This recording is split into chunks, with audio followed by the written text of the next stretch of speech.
6.13 지방선거 결과에 대한 후폭풍이 거셉니다. 선거에 참패한 자유한국당과 바른미래당은 지도부가 총사퇴하고 비대위 체제로 전환해서 당 수습에 나서기로 했습니다. 전문가 두 분을 모셨습니다. 이현종 문화일보 논설위원, 최진봉 성공회대 교수 나오셨습니다. 두 분 어서 오세요. 네, 안녕하세요. 네, 세 가지 키워드로 알아보겠습니다. 한국당 의원들이 오늘 무릎을 꿇었습니다. 첫 번째 키워드 보시죠.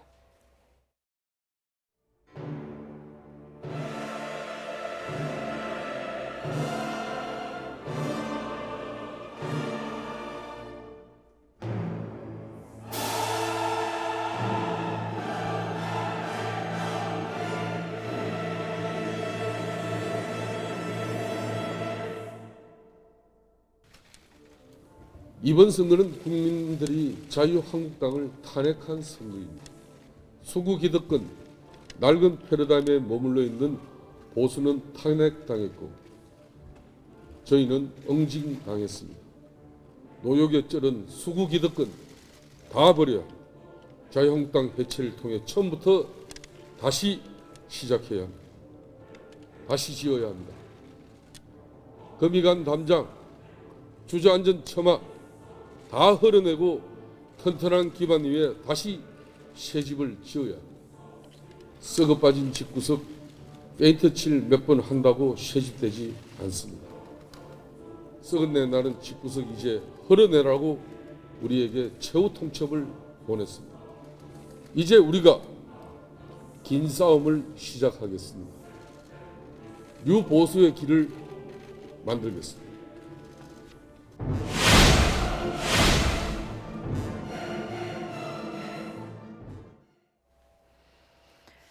페인트 칠 적당히 해서는 이제 안 된다. 다 허물고 새 집을 지어야 한다. 이렇게 얘기를 했습니다. 이현종 의원님. 네. 새 집 짓는다는 건 뭘 말하는 걸까요? 당을 해체한다는 걸까요? 글쎄요. 벌써 뭐 무릎 꿇은 게 한두 번이 아니고 뭐 새 집 짓겠다는 게 지금 벌써 뭐 몇 번이나 했지 않습니까? 지난 총선 패배 이후에도 무릎을 꿇고 사과를 했고 또 새 집을 짓자 그러면서 또 지금 똑같은 일을 지금 계속 반복하고 있는 것이거든요.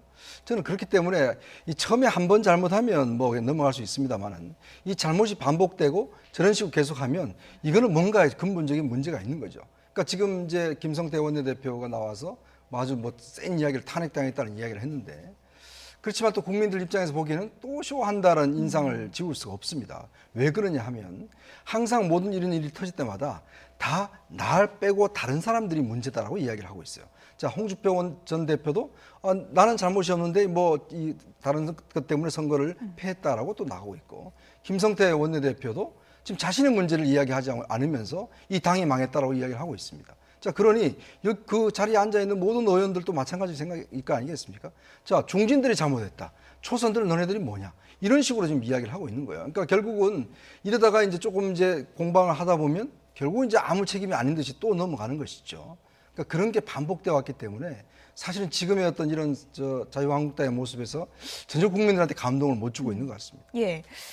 그래도 이제 대안은 찾아야 될 텐데 정말 국민에게 달라졌구나라는 초강수를 두려면 어떻게 해야 될까요? 저는 지금 당에 있는 분 중에 누가 비대위원장을 하면 안 된다고 생각합니다. 외부에서 와야 된다. 그렇죠. 외부에서 와야 되는데 외부에서 오는 것도 전통적으로 보수로 분류되거나 보수 진영에서 활동했던 분 말고 전혀 새로운 인물이 와야 된다고 생각을 해요. 예를 들면 기억하실 겁니다. 문재인 대통령이 전에 당대표 하시다가 비대위를 만들었잖아요. 그때 당시에 김종인 이제 전 의원이 됐죠. 김종인 전 의원을 비대위원장으로 영입을 했었죠. 그리고 나서 선거에 승리를 했지 않습니까? 그 당시에 민주당 내에서도 반발이 많았습니다. 사실은 김종인 위원장을 영입했을 때 왜 그런 분을 영입하냐고 반대 의견도 많았었고 충돌도 있었지만 그럼에도 불구하고 당이 일정 부분 여론을 좀 수용한다는 관점에서 중도 보수적 성향이 강한 그분, 그리고 또 박근혜 전 대통령의 당선에 공을 세우신 분 아니겠습니까? 그런 분을 비대위원장으로 영입을 했어요. 그러면서 일정 부분 성공한 적이 있었거든요. 저는 그런 정도 이상의 혁신이 필요하다. 그때보다도 지금의 자유한국당은 더 엄중한 상황이라고 저는 보거든요. 이현종 의원님 말씀하신 것처럼 저렇게 무릎 꿇는 행사를 통해서 할 게 아니에요. 지난번에도 대구의 의원들 무릎 꿇고 총선 때도 얼마나 빌었습니까?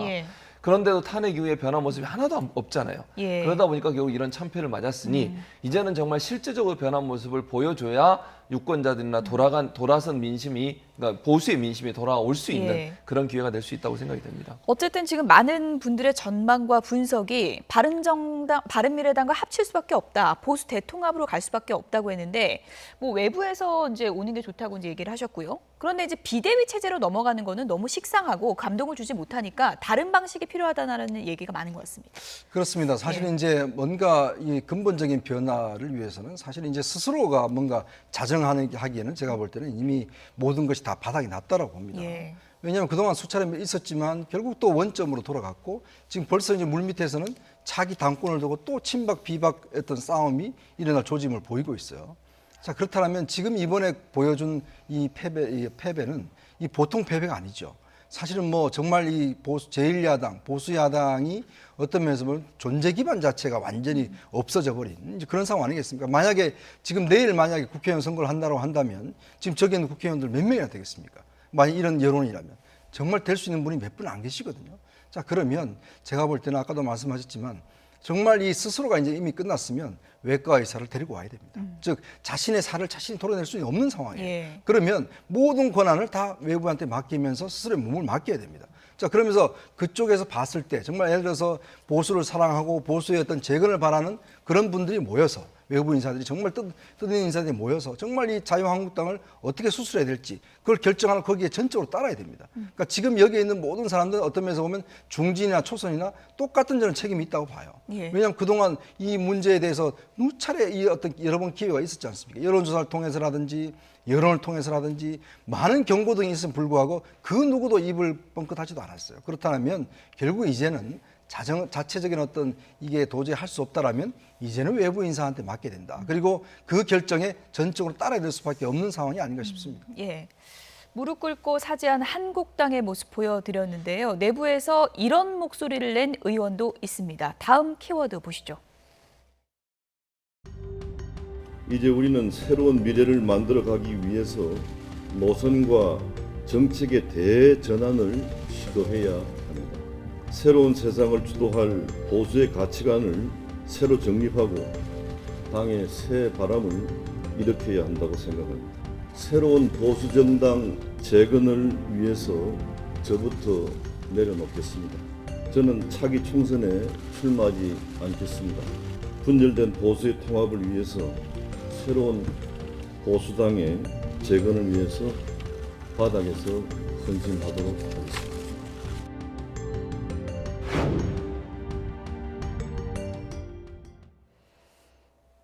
네, 차기 총선에 안 나가겠다. 김무성 의원이 오늘 이런 입장을 밝혔습니다.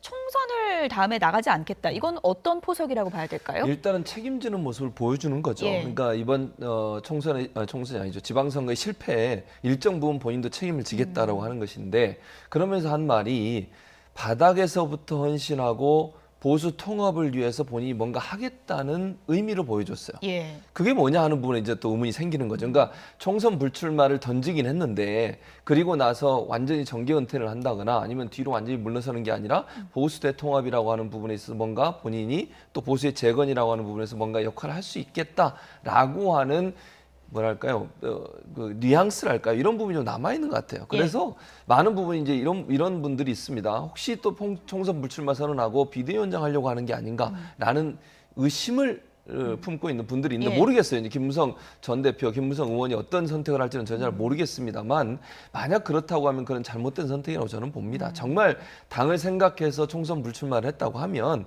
저는 이제 일부에서는 이런 얘기까지 나왔어요. 지금 총선 불출마로 해결될 문제가 아니라 정계 은퇴해야 된다. 이런 누리꾼들의 지적도 있는 걸 보면 김무성 의원이 뭐 총선 불출마 선언을 하는 건 본인의 선택이라고 보여지고 이 이후에도 이선을 후퇴하는 게 저는 맞다고 봐요. 중진들이 이선 후퇴하지 않고 지금 이 상황에서 계속 뭔가 역할을 하려고 나서는 순간 자유한국당은 변하지 않았다고 하는 비판에 직면할 수밖에 없는 상황이라는 걸 꼭 인식했으면 좋겠습니다. 어쨌든 지금 한국당 의원들 중에는 다 책임이 없는 사람이 없는 거고요. 그렇죠. 그렇기 때문에 누군가는 어쨌든 주축은 필요한 거잖아요. 그런 점에서는 어쩔 수 없이 또 김무성 의원의 역할이 있을 수밖에 없다. 이렇게 보는 시각도 있는 것 같습니다. 그렇습니다. 물론 뭐 이제 누군가는 뭐 나서야겠지만 일단 나서기 위한 그 전제 조건이 좀 있는 것 같아요.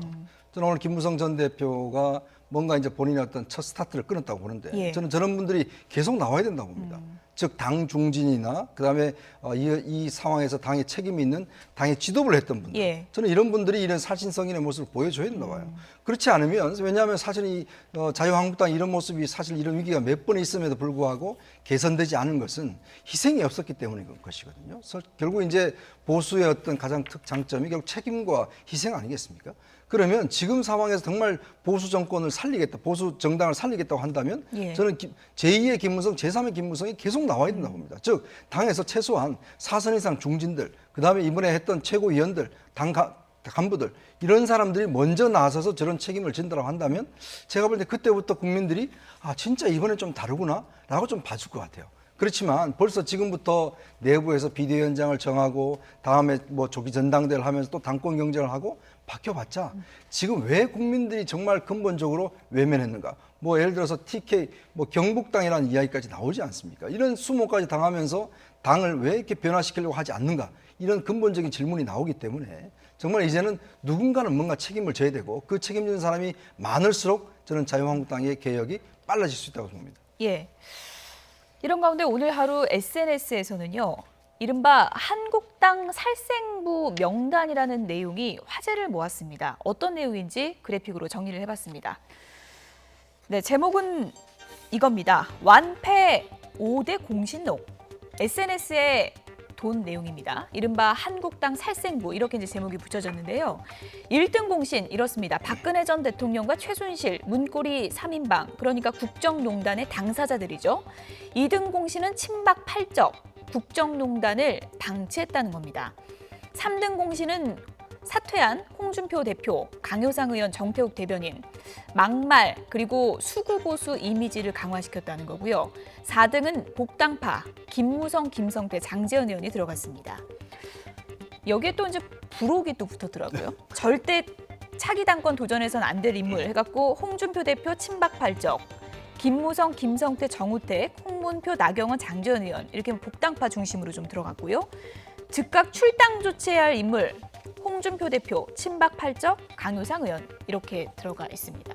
이제는 뭐 무시무시한 살생부까지 돌고 있는 상황인데요. 그러니까 예. 이제 뭐 아마 누가 올렸는지 모르겠지만 인터넷상에서 이제 이번 선거에 책임 있는 사람이 누구냐 하는 부분들을 쭉 지적을 한 것 같습니다. 물론 뭐 이 살생부가 그대로 뭐 적용될지 안 될지는 모르겠습니다만 어쨌든 적용되면 남는 분이 별로 없을 것 같아요. 그렇긴 하죠. 예. 그래도 이제 그게 필요하다고는 봐요, 저는. 예. 그러니까 이번 뭐 지금 있는 국회의원직을 그만둬라 이렇게 얘기하기는 조금 무리가 될 수 있겠지만 지금 김무성 의원이 처음으로 어쨌든 이번 그 지방선거 이후에 불출마 선언 세대 교체의 어떤 시발점이 됐지 않습니까? 이원정 의원 말씀하신 것처럼 기본적으로 이제 중진들은 세대 교체를 위해서 좀 양보할 필요가 있어요. 아니 자유한국당이 좀 변화된 모습을 보여야 되지 않겠습니까? 아까 김성태 의원이 그 반성하면서 수구적인 모습 그런 모습을 쇄신하지 않으면 젊은이들이 돌아오겠냐는 생각이 들어요, 저는. 그리고 보수 진영에서 사실 탄핵 이후에 탄핵에 책임 있는 정당으로서 어떤 변신을 했느냐 하는 부분에서 의문점이 생기는 거 아니겠습니까?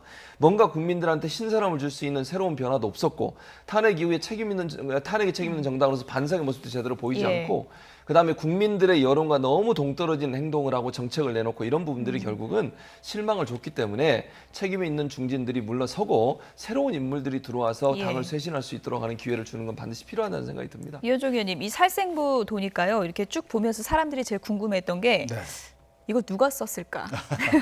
이런 궁금증이 들었습니다. 항상 이게 이런 살생부들이 뭔가 일이 생기면 일반 어느 측에서 이제 만들어서 많이 돌립니다.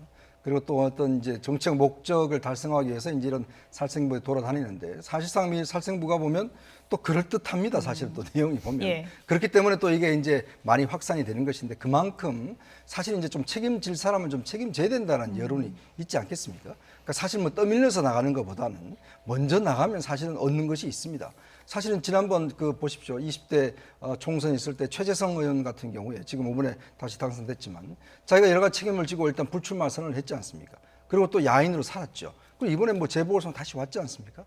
자, 그러면 정치인이라는 게 결국 뭐 어떤 상황에서 정책 책임을 지고 다시 또 어떤 국민의 선택을 받으면 다시 또 들어오는 것이거든요. 그러니까 결국은 자꾸 뭔가 지키려고 하면 다 뺏길 수밖에 없는 지금 상황이에요. 어떤 면에서 보면 지금 그냥 보통 선거 한번 진 상황이 아닙니다. 선거 진 상황이 아니라 국민들의 이제 신뢰를 완전히 잃어버린 겁니다. 사실 그동안 보십시오. TK나 강남 지역 같은 경우는 어떤 면에서 보면 정말 보수의 아성이라고 했지 않습니까? 근데 그런 지역에서마저 흔들려 버렸어요.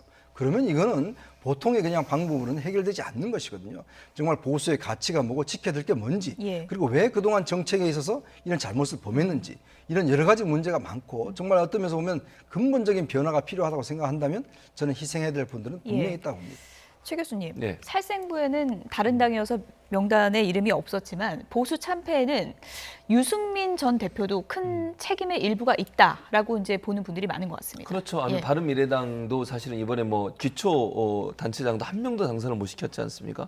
거기에다가 안철수 지금 전 대표였고 후보였는데 3등을 하면서 그야말로 참패를 했다고 볼 수 있죠. 그리고 이제 사실은 유승민 대표하고 안철수 후보 간의 갈등이 도드라진 게 결국은 공천 과정에서 이루어졌지 않습니까? 그러면서 예전에 국민의당 출신과 바른정당 출신 사이의 어떤 공천권을 가지고 부딪히는 모습을 보여주면서 그것이 사실은 또 엄청나게 국민들로부터 유권자들로부터 비판을 받은 내용이 됐어요.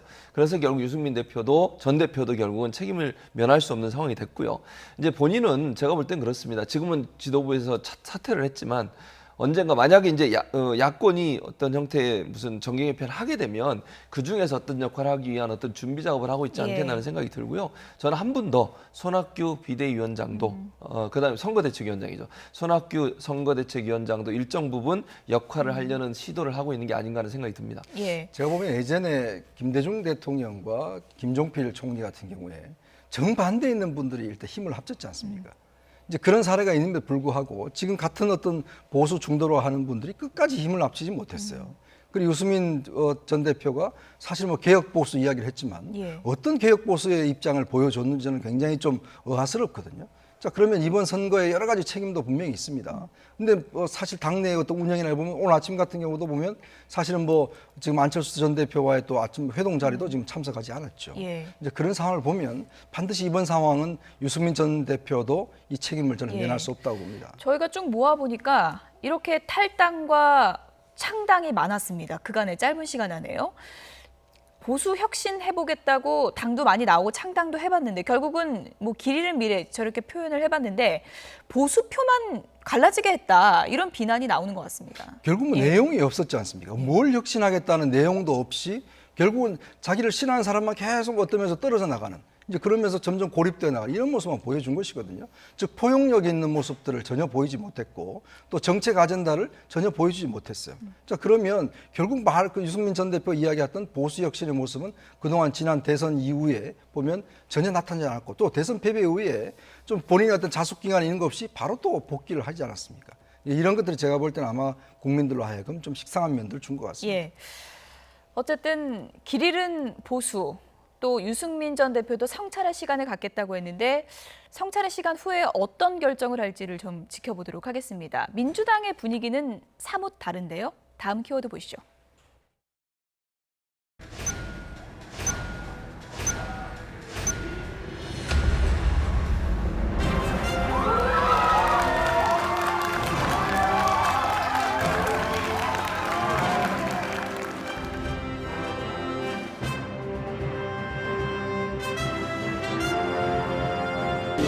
우리 경기도민들의 압도적 지지를 제가 잊지 않겠습니다.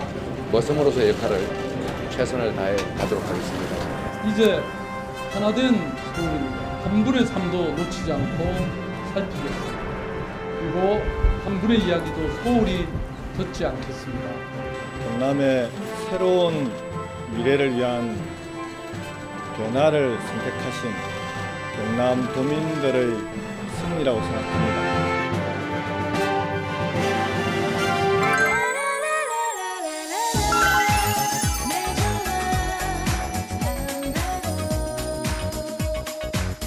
근데 오늘 아침 어떤 신문들은 주대표를 선거의 여왕이라고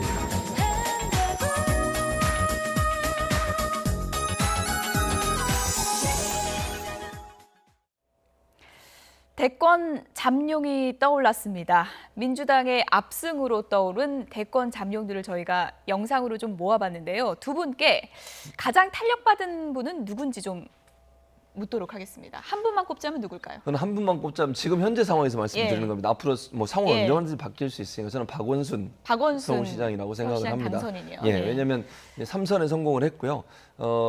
이제 아마 제가 볼 때는 박원순 이제 당선인 같은 경우 고민을 많이 했을 거예요. 국회로 갈 거냐 아니면 서울시장을 한 번 더 할 거냐. 이번 선거 나오기 전에. 그럼 서울시장을 선택을 하고 행정 경험을 쌓고 서울시장으로 하면서 추진했던 여러 가지 일들 완성을 시키려는 의도를 갖고 있다고 저는 봅니다. 그러면서 행정 경험을 바탕으로 해서 이제 더 큰 꿈을 꿀 수 있는 기반을 마련했다고 봅니다. 그런 차원에서 본다면 박원순 서울시장 같은 경우에 당선인 같은 경우에는 이제 여러 가지 시민사회 활동도 했지만 행정 경험이 이제 오래돼서 국정을 맡겨도 괜찮다라고 하는 믿음직한 모습을 보여주는 점 그런 점들이 이제 의미가 있다고 보고 또 이제 이번에 그 안철수 전 대표죠 안철수 후보와 경쟁에서 이겼다는 점도 어떤 뭐랄까 플러스 요인으로 작용하는 그런 상황이라고 볼 수 있겠습니다. 이현종 의원님은 누구를 꼽으시겠습니까? 저는 어차피 이번 선거가 물론 뭐 문재인 대통령의 어떤 지지도 덕분이긴 하겠지만 또 한편으로 보면 이 당을 이끌고 있는 추미애 대표의 역할이 굉장히 컸다. 실제로 뭐 추 대표 그동안 당내에서 여러 가지 뭐 어떤 리더십에서 이제 의문이 있었지만 그러나 이번 어떤 지방선거를 통해서 역시 이제 어떤 면에서 보면 좀 당의 어떤 응집력을 모아냈던 뭐 그런 공들은 저는 뭐 인색할 필요가 없다고 봅니다. 왜냐하면 특히 뭐 이번에 여러 가지 뭐 그 선거에서 있어서도 공천에서도 자유한국당에 비해서 큰 잡음이 없었고 그리고 이제 공천 과정이나 선거 운동 과정에서 보면 사실 추 대표가 몸이 굉장히 안 좋으세요. 이제 그런 상황에서도 어떤 지원 유세를 여러 가지 나간 걸 보면 실제로 앞으로 이제 여권 내에서의 역할이 이제 좀 커지는 것이 아닌가. 지금 일단 뭐 곧 차기 당 대표가 이제 선출이 있지 않겠습니까? 아무래도 그렇다면 이번 선거 결과에 따라서 추 대표의 앞으로의 뭐 여러 가지 정책 행보나 또 발탁 가능성, 뭐 정부 내에 뭐 그런 가능성을 본다라면 추 대표가 이번에 그래도 가장 또 어떤 면에서 보면 좀 이득을 본 거 아닌가 이렇게 평가를 하고 싶습니다. 오늘 이현종 의원님 분석으로 추 대표가 더 상승 곡선을 그리지 않을까 그런 생각도 드는데요. 어쨌든 이렇게 체급 올린 잠룡들이 많아지는 건 민주당에 좋은 일이긴 한데 또 한 가지 우려는 그렇게 되면 당내에서 또 좀 분란이 생기지도 않을까 뭐 이런 우려도 있는 것 같습니다. 그럴 가능성도 뭐 친문 비문 이런 식으로요. 그럴 수 있죠. 그런데 이제 그게 지금 당장 나서기는 어려울 거예요. 왜냐하면 문재인 대통령의 지지율이 워낙 높고 지금 문재인 정부가 추진하고 있는 여러 가지 정책들이 힘을 받고 있는 상황이고 이번 지방선거에서 보여준 민심도 문재인 정부의 국정 운영에 힘을 실어주는 모습이었지 않습니까?